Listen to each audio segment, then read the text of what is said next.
So with this, we come to the end of this edition of Soft Cover. But I would like to end on a personal note, Mr. Prakash. You were born in UP, in Varanasi, and then during your younger days, you then moved to Lucknow. You talk about your childhood days when you were learning tabla and you used to go to your the guru's house, Ashu Babu, if I'm not wrong, in the bylanes of Dashashwamedh, near the Dashashwamedh Ghat. It's Siachi Bengali Chola. Yeah, Bengali Tola. So from Varanasi to Lucknow, how have these cities changed? From when the time you grew up to what you see now. This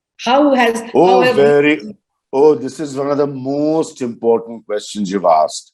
I've been telling this to people for years and they're not understanding. Stop the conventional way of looking at UP. You know what has happened in UP in the last 25 years? Very, very good question. UP now has its own metros and tier 2. BJP's learned that faster than any other political party. So you have the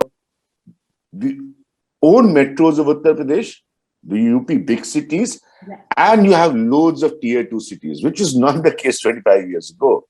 Okay, so you have the Allahabad, the Kanpur, the Banaras, the Lucknow, the Noida, the Agra. Imagine, 25 years ago, there's nothing like that, or 30 years ago. And then all of a sudden you have a plethora of tier 2 cities. There is also next to Agra, Mathura, there is also a Firozabad, there is also a Moradabad. So the layering which has happened in UP was not there so many years ago. So it is clearly in 3 layers that I now see UP: urban, which is the metros; semi-urban, which is the tier 2 cities; and rural.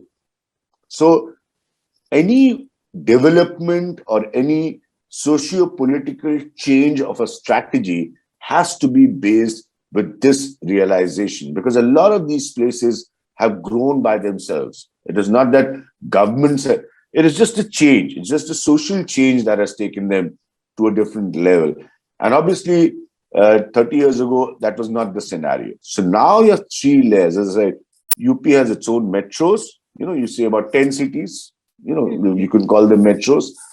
Then tier 2 cities, smaller but very important, very relevant. And then is the rural India. So the layering of Uttar Pradesh, in my opinion, has actually changed in the last 25, 30 years. Thank you so much, Mr. Prakash, and congratulations once more on your book. It was an interesting read. I hope our viewers also read it and find it interesting. And it was a pleasure talking to you, sir. Thank you so much. Same here. God bless you.